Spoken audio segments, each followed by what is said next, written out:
अभी आप सुन रहे हैं सिंगर जॉनी देव को।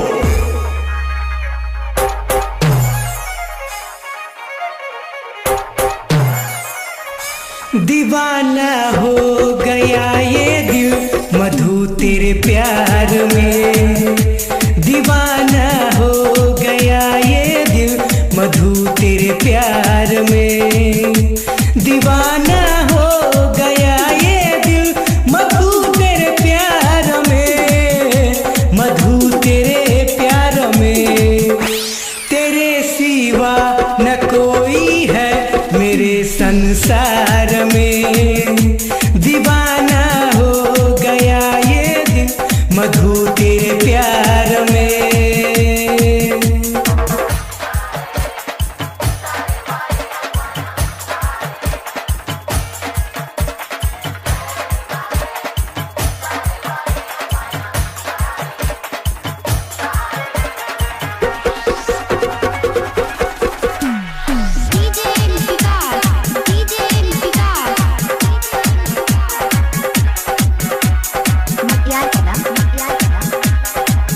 ओही राती के बात बराया बेला याद पक रैले रहलू घर बाहो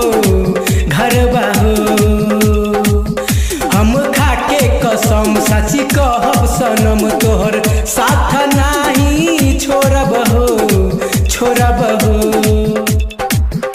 न हमरा के छोड़ी न धोखा दी केहू के प्यार में, केहू के प्यार में। दीवाना हो गया ये दिल मधु तेरे प्यार में, दीवाना हो गया ये दिल मधु तेरे प्यार में।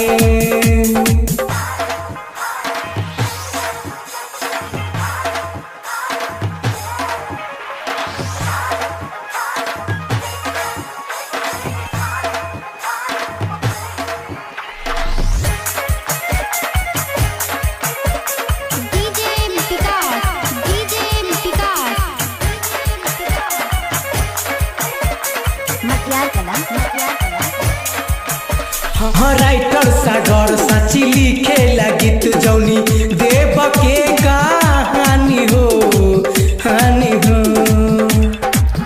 हाँ चुन्नू कहेला सुनाए भाभी बन जा तू दिल जानी हो न हमरा के छोड़ी हो न धोखा दी हो केहू के प्यार में, केहू के प्यार में। दीवाना हो गया ये दिल मधु तेरे प्यार में, दीवाना हो गया ये दिल मधु तेरे प्यार में। तेरे सिवा न कोई है मेरे संसार में, मेरे संसार में। दीवाना हो गया ये दिल मधु तेरे प्यार में।